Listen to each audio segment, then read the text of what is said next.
আলহামদুলিল্লাহি রাব্বিল আলামিন ওয়াসসালাতু ওয়াসসালামু আলা সাইয়্যিদিল মুরসালিন আম্মা বা'দ ফাআউযু বিল্লাহি মিনাশ শাইতানির রাজীম বিসমিল্লাহির রহমানির রহিম ওয়াসসালাতু ওয়াসসালামু আলাইকা ইয়া রাসূলুল্লাহ ওয়া আলা আলিকা ওয়া আসহাবিকা ইয়া হাবিবাল্লাহ ওয়াসসালাতু ওয়াসসালামু আলাইকা ইয়া নবিয়্যাল্লাহ ওয়া আলা আলিকা ওয়া আসহাবিকা ইয়া নূর আল্লাহ। প্রিয় দর্শক শ্রোতা, উপস্থিত হয়েছি আবারও অনুষ্ঠান ঐতিহাসিক শত্রু নিয়ে। আজকের ঐতিহাসিক শত্রু অনুষ্ঠানে আমরা জানব বখতে নসর এর পরিণতি সম্পর্কে, আর আল্লাহ পাক হযরত দানিয়াল আলাইহিস সালামকে কিভাবে সেই জালিম বাদশার থেকে হিফাজত করেছিলেন।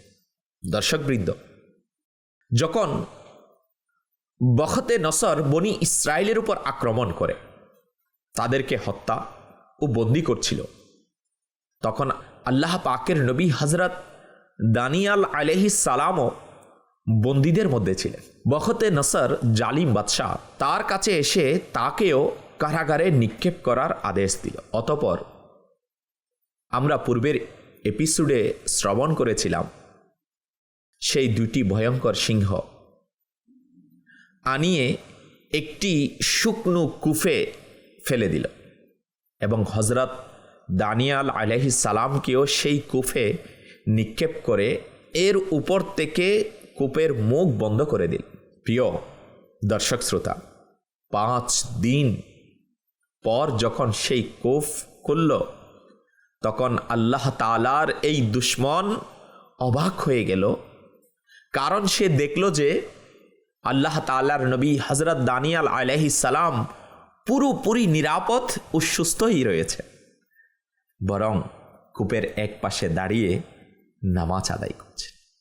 আর দুইটি সিংহই কূপের এক কোণে শান্তভাবে বসে রয়েছে। আল্লাহ পাকের নবী দানিয়াল আলাইহিস সালামকে একটুও আছর পর্যন্ত দেননি। এই দৃশ্য দেখে বখতে নসর বলল, হে দানিয়াল, বলো তো তুমি কি পড়ছিলে, যার বদৌলতে এই হিংস্র সিংহগুলো তোমার কাছ থেকে দূরে রইল? হযরত দানিয়াল আলাইহিস সালাম বললেন, শুনুন শুনুন, আমি বলেছিলাম সকল প্রশংসা তারই জন্য যিনি তার জিকিরকারীকে কখনো ভুলে যান না। সকল প্রশংসা তারই জন্য যিনি তাকে ডাকলে কখনো নিরাশ করেন না। সকল প্রশংসা তারই জন্য যিনি তার উপর বর্ষাকারীকে অন্য কারো হাতে ছেড়ে দেন না। সকল প্রশংসা তারই জন্য আমাদের সব চেষ্টা ব্যর্থ হওয়ার পরেও যিনি আমাদের আশার কেন্দ্রবিন্দু। সকল প্রশংসা তারই জন্য যিনি আমাদের দুঃখ কষ্টের মুহূর্তে আমাদের কষ্টকে দূর করে দেন। সকল প্রশংসা তারই জন্য যিনি নেকির সবচেয়ে উত্তম প্রতিদান প্রদান করেন। আমি বলছিলাম সকল প্রশংসা তারই জন্য যিনি ধৈর্যের বিনিময়ে মুক্তি দান করেন। সুবহানাল্লাহ, সুবহানাল্লাহ। প্রিয় দর্শক শ্রোতা, শুনলেন তো আল্লাহ পাকের নবী হযরত দানিয়াল আলাইহিস সালাম কেমন নসিহত পেশ করলেন। আমার আল্লাহ পাক রহমান রহিম, তিনি তার জিকিরকারীকে ভুলে যান না। হ্যাঁ, যে আল্লাহ পাককে স্মরণ করে আল্লাহ তাআলা তাকেও স্মরণ করে। আল্লাহ পাককে যে আহ্বান করে আল্লাহ তাআলা তাকে নিরাশ করেন না। তাই আমাদের উচিত আল্লাহ পাকের পথে, আল্লাহ তাআলার দ্বীনের পথে, আল্লাহ তাআলার নবীর পথে আমাদেরকে চলে আসা। আল্লাহ পাকের রসূল সাল্লাল্লাহু আলাইহি ওয়াসাল্লাম এর পথের উপর আমাদেরকে চালানোর চেষ্টা করা। প্রিয় দর্শক শ্রোতা, একটি সিংহের ঘটনার কথা, কিন্তু মানুষের জীবিত থাকার জন্য ক্ষুধা ও তৃষ্ণাও মেটানোর প্রয়োজন পড়ে। এই বিষয়ে কিতাবে বলা হয়েছে যে যখন এই কুফে হযরত দানিয়াল আলাইহিস সালাম ক্ষুধা ও তৃষ্ণা অনুভব করলেন, তখন আল্লাহ তাআলা শাম অঞ্চলের হযরত আরমিয়া আলাইহিস সালাম এর কাছে ওহী পাঠালেন, যাতে তিনি হযরত দানিয়াল আলাইহিস সালাম এর জন্য খাদ্য ও পানীয় এর ব্যবস্থা করতে পারেন। হযরত আরমিয়া আলাইহিস সালাম আল্লাহ পাকের নবী, ইনি আল্লাহ পাকের দরবারে আরজ করলেন, হে আমার রব, আমি তো পবিত্রতম ভূমিতে আছি, আর হযরত দানিয়াল আলাইহিস সালাম ইরাকের বেবিলন শহরে, আমি কিভাবে এই খাবার পানীয় পৌঁছে দেব? এতে আল্লাহ তাআলা বললেন, আমি যার নির্দেশ দিচ্ছি তা প্রস্তুত কর, আমি তা পৌঁছে দেব। তখন হযরত আরমিয়া আলাইহিস সালাম খাবার প্রস্তুত করলেন এবং আল্লাহর একটি ফিরিস্তা পাঠালেন। ফিরিস্তা আরমিয়া আলাইহিস সালাম এবং খাদ্য পানীয় কুফের ধারের কাছে পৌঁছে দিলেন। হযরত দানিয়াল আলাইহিস সালাম কুফের ধারে কারো উপস্থিতি অনুভব করলেন এবং জিজ্ঞেস করলেন, কে আছো? হযরত আরমিয়া আলাইহিস সালাম বললেন, আমি আরমিয়া। হযরত দানিয়াল আলাইহিস সালাম জিজ্ঞাসা করলেন, কিভাবে এলেন? তিনি উত্তর দিলেন, আল্লাহ পাক আমাকে পাঠিয়েছেন। হযরত দানিয়াল আলাইহিস সালাম জিজ্ঞেস করলেন, আমার রব আমাকে স্মরণ করেছেন কি? আল্লাহ, কত ভালোবাসার, কত মহব্বতের প্রশ্ন না? আল্লাহ। হযরত আরমিয়া আলাইহিস সালাম উত্তর দিলেন, হ্যাঁ।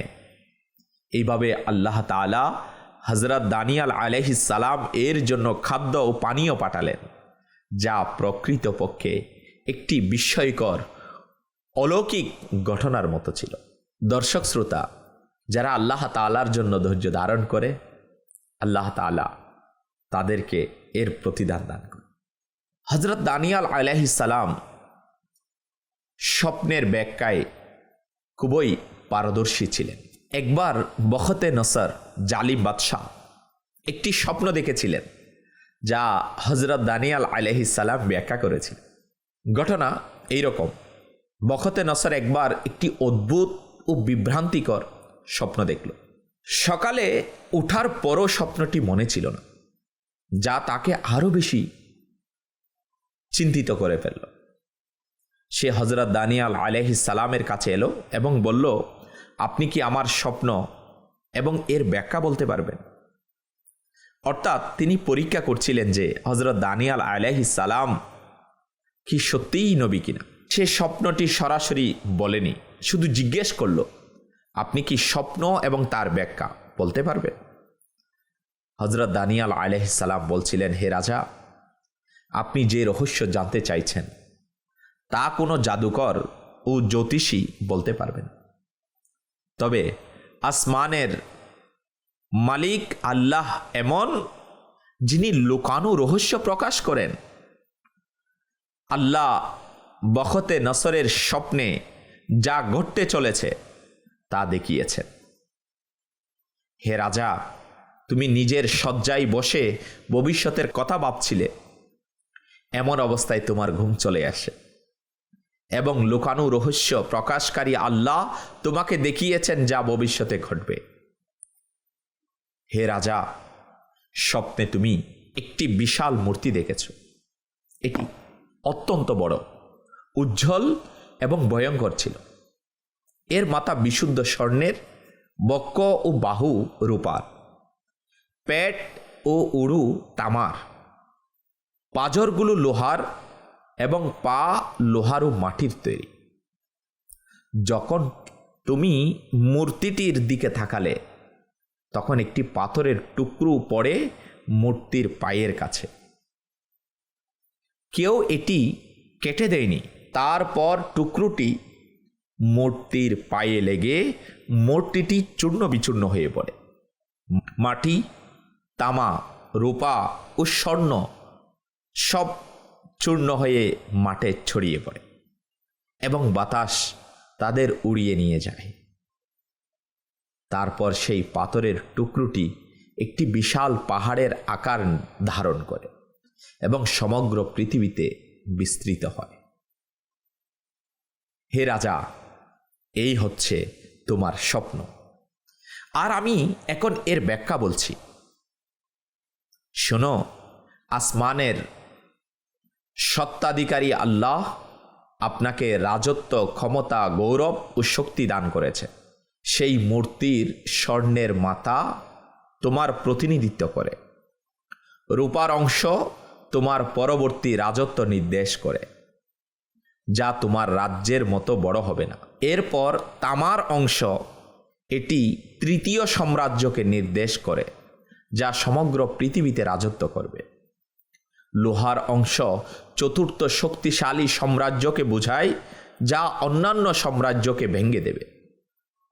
মূর্তির পা, যা লোহা ও মাটির মিশ্রণ, তা বোঝায় যে চতুর্থ সাম্রাজ্য বিভক্ত হয়ে কিছু অংশ লোহার মতো শক্তিশালী, কিছু অংশ মাটির মতো দুর্বল। লোহার সঙ্গে মাটির মিলন কখনো হবে না। ঠিক তেমনি চতুর্থ সাম্রাজ্যের মানুষ একসাথে একত্রিত হবে না। সেই সময়ে আসমানের সত্ত্বাধিকারী আল্লাহ একটি চিরস্থায়ী সাম্রাজ্য প্রতিষ্ঠা করবেন, যা চিরকাল থাকবে, যা সকল দেশ ও রাজাদের উপর বিজয়ী হবে এবং তাদের রাজত্বের অবসান ঘটাবে। এটি সেই পাথরের ব্যাখ্যা যা তুমি পাহাড় থেকে টুকরো হয়ে ভেঙে যেতে দেখেছিলে এবং যা লোহা, তামা, রূপা ও স্বর্ণকে চূর্ণ করে ফেলে। দর্শকবৃন্দ, এই স্বপ্নের তাবির এইভাবেই সত্য প্রমাণিত হলো যে বনি ইসরাইল দীর্ঘকাল ধরে বখতে নসরের অত্যাচার, বন্দিত্ব ও দাসত্বের কষ্ট সহ্য করেছে। অতঃপর এমন একটি সময় এলো যখন তারা একাগ্রতার সাথে আল্লাহ তাআলার দরবারে নিজেদের নাফরমানির জন্য ক্ষমা প্রার্থনা করল, গুনাহ থেকে তওবা করল এবং অহংকার ও ফাসাদ থেকে ফিরে এলো। তখন আল্লাহ পাক তাদের উপর এত অনুগ্রহ করলেন যে তাদের উপর কর্তৃত্ব করা লোকদের উপর তাদের বিজয় দান করলেন, সম্পদ ও সন্তান সন্ততি দিয়ে তাদের সাহায্য করলেন এবং তাদের সংখ্যা বহু গুণে বাড়িয়ে দিলেন। এই বিজয়ের চেহারা এইরকম হলো যখন পারস্যের এক বাদশাহ কুরুশ বেবিলন আক্রমণ করল এবং বখতে নসরের সেনাবাহিনীকে পরাজিত করে বেবিলন জয় করল। তখন আল্লাহ পাক তার অন্তরে বনি ইসরায়েলের প্রতি দয়া, মায়া জাগিয়ে দিলেন। ফলে সে বনি ইসরায়েলকে মুক্ত করে দিল, তাদেরকে নিজ ভূমিতে ফিরিয়ে দিল এবং হযরত দানিয়াল আলাইহিস সালামকে তাদের বাদশা নিযুক্ত করে দিল। এইভাবে আল্লাহ পাক বনি ইসরায়েলকে জালিম ও কাফির বাদশাহ বখতে নসরের কবল থেকে মুক্তি দান করলেন। প্রিয় দর্শক শ্রোতা, এই ঐতিহাসিক শত্রু অনুষ্ঠান থেকে আজকে আমরা জানতে পারলাম, যখন কোনো জাতি তাদের ভুল বুঝতে পারে, তারা তাদের পাপ থেকে ফিরে আসে, একাগ্রতার সাথে আল্লাহ তাআলার দরবারে তওবা করে, আল্লাহ পাকের নবী আলাইহিস সালামের পথ অবলম্বন করে, আল্লাহ তাআলা তাদেরকে কবুল করেন, তাদেরকে নিয়ামত দ্বারা ধন্য করেন, তাদের প্রতি দয়া করেন। আজকে আমরা শুনেছি কিভাবে আল্লাহ তাআলা বনি ইসরায়েলকে পুনরায় সম্পদে, নিয়ামতে ভরপুর করে দিলেন। এই পর্ব শেষ করার আগে আপনাদেরকে হযরত দানিয়াল আলাইহিস সালাম সম্পর্কে একটি অত্যন্ত চমৎকার ও মজার তথ্য জানাই। আমাদের প্রিয় নবী সাল্লাল্লাহু তাআলা আলাইহি ওয়া আলিহি ওয়াসাল্লাম ইরশাদ করেছেন, নিশ্চয়ই হযরত দানিয়াল আলাইহিস সালাম দোয়া করেছেন যে তার দাফন যেন মুহাম্মদ সাল্লাল্লাহু আলাইহি ওয়াসাল্লাম এর উম্মতের হাতে হয়। সুবহানাল্লাহ। আল্লাহ তাআলা তার দোয়া কবুল করেন। তাই তার ওফাতের পর তার পবিত্র দেহ একটি তাবুতের মধ্যে সাহাবাই কেরামের যুগ পর্যন্ত অক্ষত অবস্থায় রয়ে গেল। হযরত আনাস ইবনে মালিক রাদিয়াল্লাহু তাআলা আনহু বর্ণনা করেন, তখন সাহাবাই কেরাম তুস্তার পর্বত, পারস্যের একটি শহর জয় করলেন। তখন সেখানে একটি তাঁবুতে এক ব্যক্তির দেহ দেখতে পেলেন। স্থানীয় লোকেরা সেই তাঁবুতের বরকতে যুদ্ধে বিজয় ও বৃষ্টি প্রার্থনা করত। হজরত আবু মুসা আশআরি রাদিয়াল্লাহু তাআলা আনহু আমিরুল মুমিনিন হজরত উমর ইবনে খাত্তাব রাদিয়াল্লাহু তাআলা আনহু এর কাছে চিঠি লিখলে এই তাবুত সম্পর্কে জানতে পারে। হজরত উমর ফারুক রাদিয়াল্লাহু তাআলা আনহু উত্তরে লিখেন, এটা আল্লাহ তাআলার নবীদের মধ্য থেকে একজন নবীর দেহ। এই পবিত্র দেহকে আগুনও খেতে পারে না, মাটিও গলাতে পারে না। তুমি এবং তোমার একজন বিশ্বস্ত সঙ্গী এমন একটি জায়গা খুঁজে নাও যা তোমাদের দুজন ছাড়া আর কেউ যেন না জানে, সেখানে এই তাবুত দাফন করে দাও। তারপর হজরত আবু মুসা আশআরি রাদিয়াল্লাহু তাআলা আনহু একটি সম্পূর্ণ গোপন স্থানে হজরত দানিয়াল আলাইহিস সালাম এর দাফন সম্পন্ন করলেন। প্রিয় দর্শক শ্রোতা, কেমন তত্ত্ববহুল এপিসোড আমরা আজকে শ্রবণ করলাম।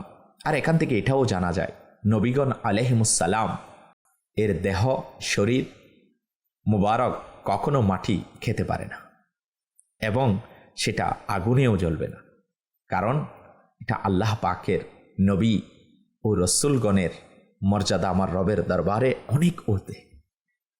নবীগণ আলাইহিমুসসালাম এর শান অনেক উপরে। আর দেখুন না, আমাদের প্রিয় নবী রাসূল আরবি সাল্লাল্লাহু আলাইহি ওয়াসাল্লাম এর উম্মতের কেমন মর্যাদা। আল্লাহ পাকের নবী দানিয়াল আলাইহিস সালাম চেয়েছেন যে উম্মতে মুহাম্মদের হাতে যেন ওনার দাফন হয়, আর আল্লাহ পাক দোয়াও কবুল করেছেন। তাহলে উম্মতে মুহাম্মদের যদি এমন মর্যাদা হয়, সেই উম্মতের নবী যিনি ইমামুল আম্বিয়া সাল্লাল্লাহু তাআলা আলাইহি ওয়া আলিহি ওয়াসাল্লামের শান ও আসমত কেমন হবে। তাই আসুন না আমরা আল্লাহ পাক এবং তার প্রিয় মাহবুব সাল্লাল্লাহু তাআলা আলাইহি ওয়া আলিহি ওয়াসাল্লাম এর আনুগত্যের মধ্যে নিজেদের প্রশান্তি খুঁজি। আল্লাহ তাআলার প্রিয় মাহবুবের ভালোবাসায় নিজের জীবনকে সাজাই, দাওয়াত ইসলামী এটাই চাই। আল্লাহ পাক আমাদেরকে আমল করার তৌফিক নসিব করুক। সাল্লু আলাল হাবিব সাল্লাল্লাহু তাআলা আলা মুহাম্মদ সাল্লাল্লাহু তাআলা আলাইহি ওয়া আলিহি ওয়াসাল্লাম।